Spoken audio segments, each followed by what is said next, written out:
자, 이제 동족 상전의 비극 6.25를 한번 보도록 하겠습니다. 아, 너무 아파요. 너무 아파요. 그 제주 4.3 사건 같은 경우도 그 진압하는 그런 과정에서 좌익 세력들이 이제 주도해가지고 이제 일으켰던 겁니다. 그런데 그 좌익 세력들을 진압하는 과정에서 이게 무차별적 진압이 이루어져요. 그 과정에서 민간인들까지도 희생이 돼버립니다. 제가 이야기했잖아요. 사람보다 이념이 앞서 있다 보니까 여기에 마비가 돼버리면서 사람을 사람으로 보질 않는 거예요. 분명히 민간인들, 좌익 세력들만 잡아들여야 되는데 좌익 세력들이 아닌 민간인들조차도 그냥 너 얘들 도왔지, 너도 빨갱이야, 손가락질 하나로 그냥 사람을 죽여버리는 거예요. 왜? 사람보다 이념이 앞서는 시대가 되었기 때문에. 여러분들 제주도에는요, 어느 마을에 가면 제삿날이 똑같아요. 그 지역이 그냥 동시에 그냥 똑같은 날 몰살돼 버린 거예요. 제주가 여러분들 굉장히 아름다운 그런 섬이죠. 하지만 그 속내를 좀 들여다보면 너무 아픈 역사가 너무 많이 있어요. 왜냐하면 그 당시에 레드 아일랜드라고 그냥 낙인을 찍어버리거든요. 빨갱이들의 섬이라고. 거기에는 물론 빨갱이들도 있겠죠. 하지만 일반 민간인들도 있거든요. 분류를 해야죠. 한 사람 한 사람이 얼마나 귀한 인권이 있는데 분류를 안 해요. 그냥 막 있는 대로 사람들을 죽여버리는 이런 일들이 벌어지게 된 게 그 아픔이었습니다. 그러니까 여러분들 이 진짜 배워야 돼요. 우리가 이 현대사에서 이념, 사람보다 이념이 앞섰을 때 어떤 일이 벌어지는지에 대해서 우리가 정말 배워야 될 지점이 아닐까.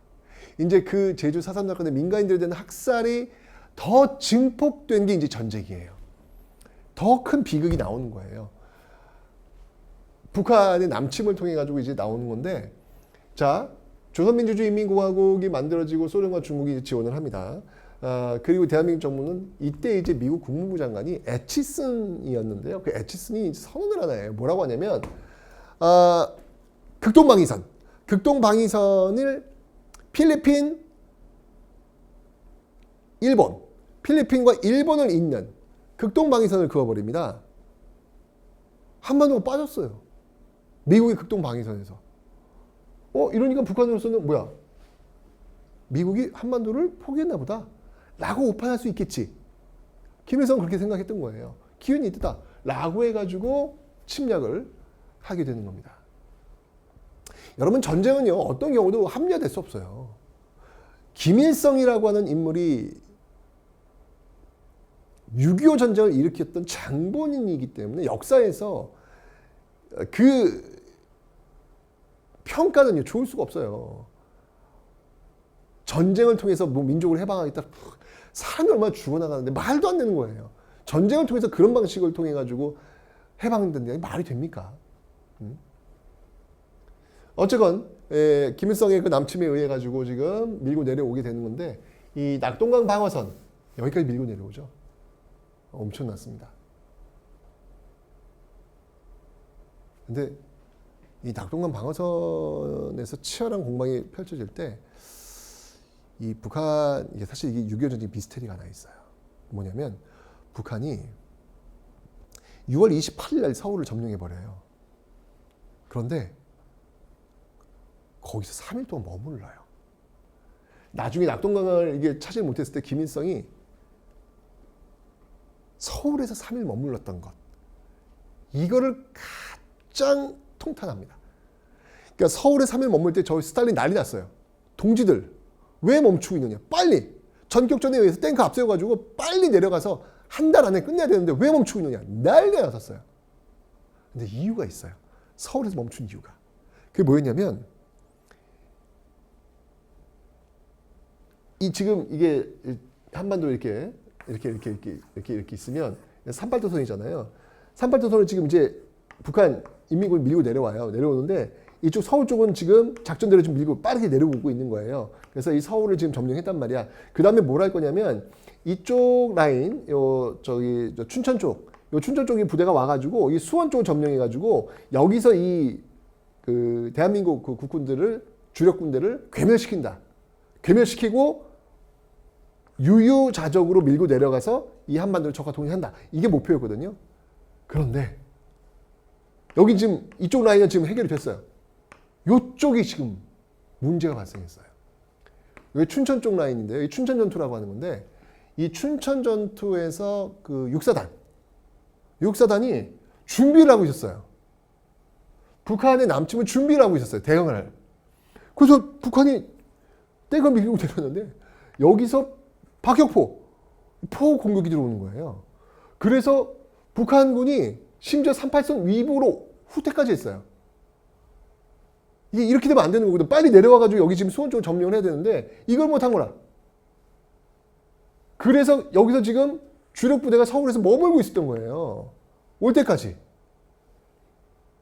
요 3일이 굉장히 중요합니다. 요 3일 동안에 메가더가 와가지고 이 전후 상황을 받고 메가더의 지시에 의해 가지고 미군이 투입되고 이 준비를 다 갖출 수 있었던 거예요. 결국은 이 3일 동안에 밀고 내려오지 못하게 되면서 낙동강을 넘지를 못해요. 여기서는 이제 국군과 유엔군이 준비가 다 돼 있는 상태거든요. 특히 이제 유엔은 제공권, 하늘을 지금 장악하고 있기 때문에 여기를 넘지를 못해요. 그 과정에서 드디어 완전히 상황 필요 없는 인천 상륙작전이 이루어지게 될 수 있다. 그러니까 만약에 이 3일 동안 머물지 않았으면 인천 상륙작전 없어요, 저거. 그냥 바로 그냥 밀고 내려가는 상황이기 때문에. 그래서 굉장히 춘천 전투가 춘천 홍천 전투라고 하는데 굉장히 중요한 전투입니다, 이 전투가요. 자, 그래가지고 이제 완전히 상황이 역전됐습니다. 밀고 올라가는 거예요, 이제. 압록강까지 올라갔어요. 근데 이때 다시 한번 상황이 뒤집어지죠. 바로 중국군이 전격적으로 개입을 합니다. 중국군이. 개입을 하게 되면서 철수를 하게 되죠. 뭐 2년 전술만 밀고 내려오니까 이게 그 유명한 흥남철수. 이때 이제 메러딕 빅토리 뭐였죠? 무기 다 내리고 민간인들 싫잖아요. 그죠? 무려 14,000명을 기네스북에 올라갔죠. 이 민간인들을 구한 단일 배로 가장 유명한 배 메러딕 빅토리오 흥남철수. 영화 그 국제시장에 그 배경이 되기도 했습니다. 철수하면서 결국은 1.4.5태 1월 4일 날 1951년 1월 4일 날 또 서울을 뺏겨요. 이게 바로 1.4.5태가 되는 겁니다. 다시 이제 또 올라와가지고 어떻게든 38선을 배경으로 또 싸우게 되니까 이때 이제 소련이 이제 이거는 이제 한 달 안에 끝내야 되는데 이걸 못 끝낸 거라. 이제 더 이상 여기서는 이제 미국도 이제 다 이제 준비 들어왔고 여기서는 더 싸우다가는 이거 3차 대전 나올 수도 있겠다. 뭐 그런 판단이 있었던 것 같아요. 그래서 소련이 휴전을 제의를 합니다. 그럼 휴전회담이 열리는데 이 휴전회담도 역시 그 모스크바 삼국 외상회에서 미소공동회에서 잘 안 되듯이 여기도 마찬가지로 포로들을 어떤 방식으로 해결할 것이냐 이게 또 논의가 또 벌어집니다. 그러니까 포로들을 미국은 뭐냐면 자유송환 가고 싶은 나라 갈 수 있도록 해달라. 그런데 소련은 자동송환 북한에서 내려왔으면 북한으로 가는 거고 수호로 내려와서 수호로 가는 거고 미국에서 자동송환 이게 이제 굉장히 첨예하게 이게 합의를 못 봐요. 그 과정 속에서 이승만 정부는 전쟁은 계속해야 된다. 조금만 더 이거 지금 승리가 눈앞에 나왔는데 왜 여기서 휴전을 하려고 하느냐 라고 해서 지금 이 포로 때문에 지금 굉장히 민감해 있잖아요. 그런데 그 포로들을 석방해 버립니다. 공산주의 반대하는 그 포로들을요 석방해 버려요. 누구 맘대로. 지금 이 포로 회담이 지금 벌어지고 있는데 휴전 회담이 가장 중요한 포로인데 이승만 정부가 풀어버리는 거예요. 미국으로서는 난리가 났죠. 그래서 결국 이승만을 제거하려는 계획까지 세울 정도로. 왜냐면 후방에서 이 난리를 치고 있으니까. 결국 이제 이승만을 제거했을 때 대안이 없는 거라.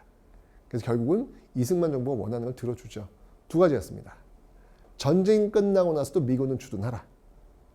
그리고 경제 원조하라. 두 가지. 요거 들어주기로 하면서 결국은 1953년 정전협정이 체결되었고 요게 이제 이러면서 휴전선. 네. 38도선이었죠? 이제 휴전선이 지금 체결되었고 약속대로 한미 상호 방위 조약이 전쟁 휴전 회담 끝나자마자 바로 체결되었고 여기에 근거해서 쭉 지금까지 주한미군이 있는 배경이 바로 여기서 나오고 있는 겁니다. 이게 바로 6.25 전쟁의 흐름인데 문제는 뭐냐면 이 과정 속에서 서울 보세요 한번. 자 서울의 주인이 몇 번 바뀌어요. 자 밀고 내려와서 한번 바뀌었어. 인천 상륙전에서 바뀌었어. 중국 개입이 또 바뀌었어. 다시 서울만 4번 바뀌어요, 주인이. 야, 여러분들 그때 이거 다큐를 보면요, 이런 일이 있어요. 한 노인이 태극기와 인공기 2개를 들고 나와요. 하고 주인이 바뀌니까 어디다가 줄을 서야 될지 모르는 거예요.